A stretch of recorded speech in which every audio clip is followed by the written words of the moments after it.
senantiasa menjaga kehadiran Allah Subhanahu wa Ta'ala, teruskan limpahan nikmat karunia, nikmat iman, nikmat Islam, dan nikmat-nikmat yang lain. Salawat salam senantiasa tercurah pada junjungan kita Nabi Agung Muhammad Sallallahu Alaihi Wasallam, pada para penerusnya yang istiqomah hingga akhir zaman. Pada kesempatan yang berbahagia ini, alhamdulillah kita memulai kembali keistiqomahan kita dalam kajian di masjid kita tercinta, kajian anak pagi. Mudah-mudahan semuanya karena ridho Allah Subhanahu wa Ta'ala. Dalam materi pagi hari ini saya menyampaikan ayat kauniyah yang mungkin Bapak-bapak sudah rasakan, yaitu tentang saya kemarin meng-share dari kitab kuno yang saya share ke WA grup Masjid Sultan Muhammad Badunya, yaitu tentang gempa di awal bulan Syawal. Mudah-mudahan ini bagi orang mukmin tetap menjadikan kita istiqomah, lebih menjaga iman kita. Baginda sallallahu alaihi wasallam pernah bersabda, tidak ada yang terjadi di hari kiamat kecuali setelah hilangnya ilmu, banyak terjadi gempa, timbul berbagai macam fitnah, al-haraj, kemudian pembunuhan dan harta melimpah ruah di antara kalian. Hadis riwayat Bukhari nomor 970. Kemudian dalam surat Al-Hajj ayat 1 Allah Subhanahu wa Ta'ala berfirman, artinya wahai sekalian manusia, takutlah kepada Rabbmu sehingga gempa kiamat bukan sesuatu yang terjadi sangat dahsyat. Sebagai orang mukmin mestinya kita memahami ayat kauniyah yang sering kita baca dalam Quran, namun juga ayat kauniyah yang diamalkan oleh Allah. Di saat hamba Allah sedang melaksanakan buka puasa, kemudian sawalan, tiba-tiba Allah memberikan gambaran ayat kauniyah gempa di awal Syawal. Hal ini terjadi, bumi pernah berguncang pada masa Rasulullah SAW. Beliau meletakkan tangannya di atas bumi dan bersabda, tenanglah, belum saatnya tiba bagimu. Kemudian menoleh kepada para sahabat seraya memberitahu, Rabbmu ingin kalian melakukan sesuatu yang membuatnya ridho, karena berbuatlah agar ia ridho kepadamu. Dijelaskan Al-Biruni tahun kelima Hijriah Baginda sallallahu alaihi wasallam tersebut adalah tahun gempa. Penanggalan yang tradisional Arab tidak menunjukkan bahwa tahun ke-1, tahun kedua dan seterusnya. Mereka menamakan saat tahun dengan merujuk pada peristiwa historis yang terjadi di dalamnya. Bencana kembali mengguncang Madinah pada zaman kepemimpinan Umar bin Khattab. Menurut riwayat yang sama, sahabat Ridho Al-Faruq ini menyeru pada penduduk setempat, wahai manusia, gempa ini tidak akan terjadi kecuali pada perbuatan kalian.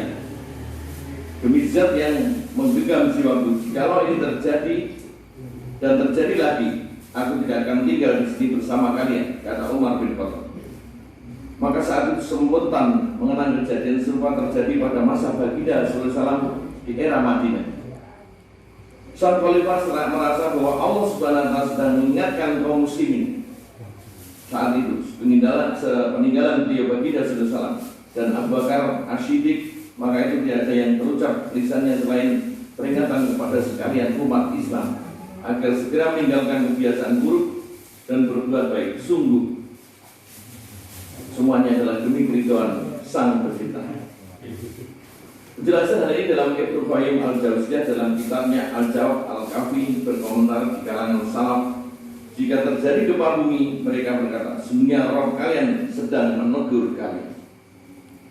Kata kunci dalam penjelasan ini bahwa gempa terjadi adalah peringatan dari Rabbmu untuk teguran kalian.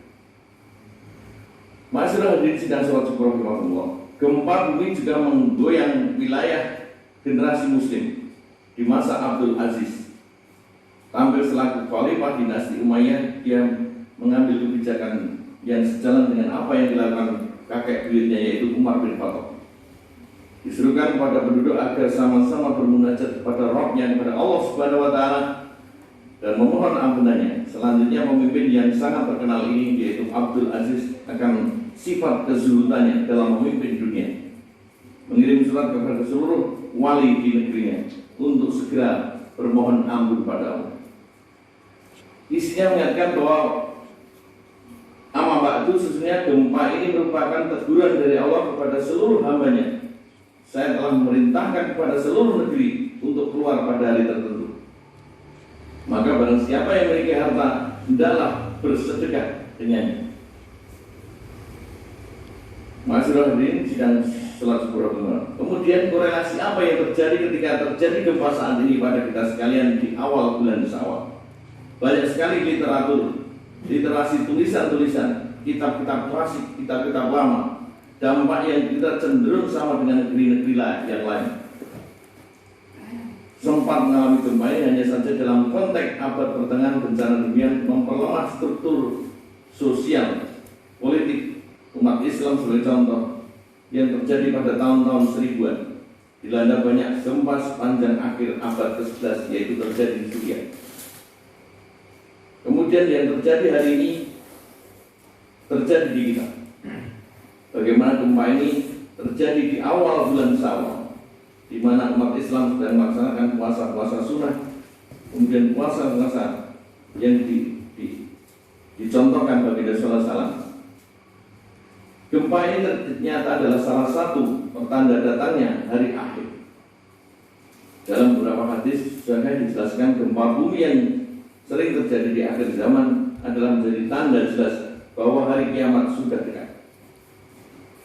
Dalam hadis Bukhari dijelaskan tidak akan terjadi hari kiamat kecuali setelah hilangnya ilmu, kemudian terjadi gempa, waktu seakan berjalan begitu cepat dan timbul berbagai macam fitnah. Hadis riwayat Bukhari. Kemudian dalam hal lain, ketika hari kiamat sudah dekat, akan ada kematian yang sangat banyak, dan hari ini pun terjadi. Bagaimana kematian di India, kematian di dunia yang begitu banyak, di Palestina dan seterusnya. Setelahnya datang tahun-tahun yang terjadi banyak gempa bumi. Hadis riwayat Ahmad. Hadis ini adalah sahih. Dan itu ayat-ayat yang terjadi, dasar-dasar hujan yang terjadi dalam hadis, bahwa kita berada di zaman itu. Wahai Ibnu Hawalah, jika engkau telah melihat khalifah terbesar di Madinah hingga Syam terjadi gempa dan lainnya, maka saat itu terjadi hari kiamat yang sangat dekat dengan masa kalian, daripada jarak antara tangan dan kepala. Hadis riwayat Hajar Asqalani. Hampir seluruh penjuru bumi dalam kitabnya yang judul Fath al-Bari, dia berkata, sungguh gempa banyak terjadi pada negara-negara di utara, kemudian negara di timur, termasuk negara kita yaitu Indonesia. Namun dari yang nampak dari maksud lafaz banyak adalah mencakup keseluruhan dan terjadi terus-menerus. Semoga ada manfaatnya. Selamat menikmati kajian Ahad pagi. Semoga kita tetap menjaga apa yang menjadi keimanan kita, dan kita termasuk golongan orang-orang yang istimewa fisabilillah. Billahi fisabilillah. Wassalamualaikum warahmatullahi wabarakatuh. Waalaikumsalam warahmatullahi wabarakatuh.